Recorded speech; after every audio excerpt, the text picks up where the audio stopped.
अस्सलामुअलैकुम। कैसे हैं आप सब लोग? उम्मीद करती हूँ आप सब लोग ठीक होंगे, खैरियत से होंगे। आज मैं आप लोगों को कोफ्ते एक अलग अंदाज में बनाना सिखाऊंगी, तो आप लोगों ने पूरी रेसिपी को देखना है और मुझे अपना फीडबैक ज़रूर देना है। इंशाल्लाह ये रेसिपी आप लोगों को बहुत ज़्यादा पसंद आएगी।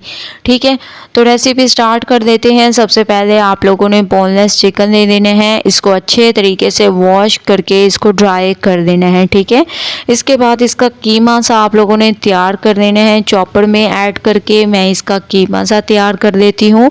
तो माशाल्लाह से मैंने इसका कीमा तैयार कर दिया। इसको निकाल लेंगे। ऐसे आप लोगों ने एक बाउल में इसको निकाल लेना है। उसके बाद 2 ब्रेड के स्लाइस आप लोगों ने ले लेने हैं। इसको पानी में भिगोकर ऐसे रख देना है। इसके बाद फिर आप लोगों ने इसका तमाम पानी निचोड़ देना है। इस तरीके से फुल ज़ोर लगाकर आप लोगों ने इसका तमाम पानी ऐसे निचोड़ देना है। जिस तरीके से मैं इसको निचोड़ रही हूँ इस तरीके से। ठीक है, तो माशाल्लाह से आप लोग देख रहे होंगे मैंने इसका तमाम पानी निचोड़ दिया। इसके बाद इसमें कुछ पाउडर मसाले ऐड करेंगे। लाल मिर्चों का पाउडर, काली मिर्चों का पाउडर, इसके अलावा हस्बे ज़ायक़ा नमक, धनिया पाउडर और इसमें आप लोगों ने चिकन पाउडर ऐड कर देना है। और तकरीबन हाफ चम्मच तक इसमें कोफ्ते का मसाला ऐड करना होता है। ठीक है, ये ऐड करने के बाद 1 चम्मच भरकर इसमें अदरक लहसुन का पेस्ट ऐड करेंगे। ऐसे 1 चम्मच आप लोगों ने भरकर ऐड करना है। इसके अलावा इसमें हरी मिर्चें डाल देंगे। वो आप लोग अपने हिसाब से कम या ज़्यादा कर सकते हैं। अगर आप लोगों को बहुत ज़्यादा तीखा पसंद है तो इससे ज़्यादा भी ऐड कर सकते हैं, लेकिन अगर आप लोग कम तीखा पसंद करते हैं तो 3 से 4 हरी मिर्चें ऐड कर दें। इससे ज़्यादा ऐड करने की ज़रूरत नहीं है। इसके बाद हम लोगों ने वही कीमा इसमें ऐड कर देना है और इन तमाम को बहुत अच्छे तरीके से मिक्स करना है। ठीक है, इन तमाम को मिक्स करने के बाद मैंने इसको निकाल लिया और आप लोग देख रहे होंगे इसकी लुक कितनी अमेजिंग इसकी लुक है और बहुत अच्छे तरीके से इसकी मिक्सिंग हो गई है। ठीक है, लेकिन अभी हाथ से भी मिक्सिंग करना ज़रूरी है। तो सबसे पहले मैं इसमें हरा धनिया ऐड कर दूंगी।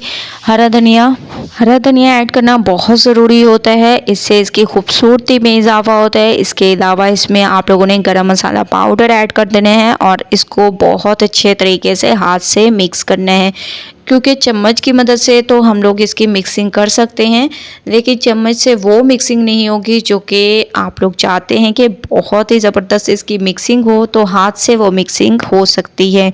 तो आप लोगों ने हाथों का इस्तेमाल करना है और इसको बहुत अच्छे तरीके से मिक्स करना है। मिक्सिंग करने के बाद फिर आप लोगों ने कोफ्ते की शेप को तैयार करते जाना है। इस तरीके से ये देखिए मैं एक हाथ से आप लोगों को कोफ्ते की शेप तैयार करके दिखा रही हूँ। इस तरीके से आप लोगों ने इसकी शेप को तैयार करते जाना है। तमाम को मैं तैयार कर दूंगी, उसके बाद आप लोगों को लेके चलूँगी इसके नेक्स्ट स्टेप की तरफ।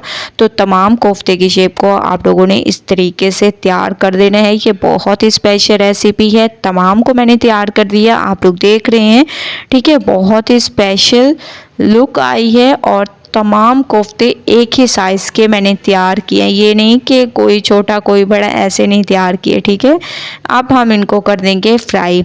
ठीक है, थोड़ी देर के लिए मैंने इनको फ्रीज़र में भी रख दिया था ताकि ये थोड़े से मज़ीद जम जाए। अब हम इनको फ्राई कर देंगे और एक साइड पे कलर आने देंगे। जैसे ही एक साइड पे आप लोगों को लगे कि कलर आना शुरू हो चुका है तो आप लोगों ने इसकी साइड को चेंज करना है और दोनों साइडों पर एक ही कलर आने देना है। ठीक है, उसके बाद नेक्स्ट स्टेप करेंगे। दोनों साइडों पर एक अमेजिंग सा कलर आ चुका है। कोफ्ते हमारे माशाल्लाह बहुत अच्छे तरीके से फ्राई हो चुके हैं। ये देखें कितनी अमेजिंग इसकी लुक है और बहुत ही स्पेशल तरीके से ये फ्राई हुए हैं। अब चलते हैं इसकी ग्रेवी की तरफ कि ग्रेवी कैसे तैयार करते हैं। इस वजह से मैं आप लोगों को कह रही हूँ कि स्टेप बाय स्टेप देखें और रेसिपी फॉलो करें। तो जिस ऑयल में मैंने कोफ्तों को फ्राई किया था वही ऑयल मैं यूज़ कर रही हूँ और इसमें आप लोगों ने सबसे पहले प्याज ले लेने हैं और इसका पेस्ट सा तैयार कर देना है। बड़े साइज़ का एक ही प्याज काफ़ी है। ठीक है, जैसे ही आप लोग देखेंगे इसका कच्चापन दूर हो चुका है तो इसमें आप लोगों ने टमाटर का पेस्ट ऐड कर देना है। 2 से 3 अदद टमाटर दे देने हैं और इनका भी पेस्ट सा तैयार कर देना है। जैसे ही आप लोग देखें ऑयल सेपरेट होने लग गया है तो इसमें अदरक लहसुन का पेस्ट ऐड कर दें और अच्छे तरीके से आप लोगों ने इसको पकाना है उस वक्त तक जब तक कि एक अच्छी सी खुशबू ना आने लग जाए। माशाल्लाह अदरक लहसुन की एक बहुत अच्छी खुशबू आने लग गई है। अब हम इसमें डाल देंगे हस्बे ज़ायक़ा नमक। इसके अलावा थोड़ा सा आप लोगों ने गरम मसाला पाउडर, धनिया पाउडर और थोड़ी सी आप लोगों ने इसमें काली मिर्चें ऐड कर देनी है। ठीक है, एक अमेजिंग से टेस्ट के लिए थोड़ा सा पानी ऐड कर देंगे ताकि मसाले हमारे ना जलें।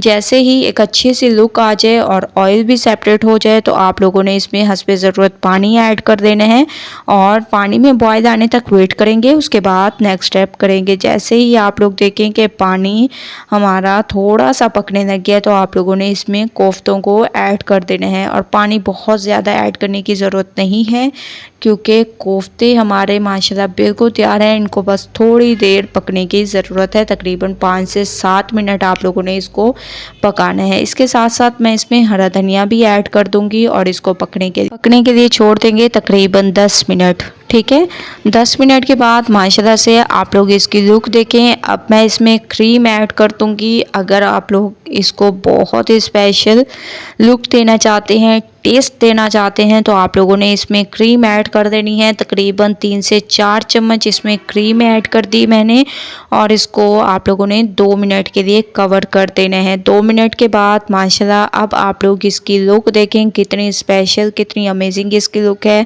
हरा धनिया इसमें ऐड कर देंगे। ठीक है, हरा धनिया आप लोगों ने ऐड कर देना है और इसको मज़ीद 2 मिनट के लिए कवर कर देंगे। मज़ीद 2 मिनट के लिए मैंने इसको कवर कर दिया था और अब माशाल्लाह से कोफ्ते हमारे बिल्कुल तैयार हो चुके हैं। एक अमेजिंग तरीके से माशाल्लाह फाइनल लुक आ चुकी है। एक बार आप लोगों ने इस रेसिपी को ज़रूर ट्राई करना है। कोफ्ते बहुत ही स्पेशल तरीके से तैयार होते हैं तो एक बार रेसिपी ज़रूर ट्राई करें। मुझे अपना फीडबैक ज़रूर दें। रेसिपी पसंद आए लाइक करें, ज़्यादा से ज़्यादा शेयर करें।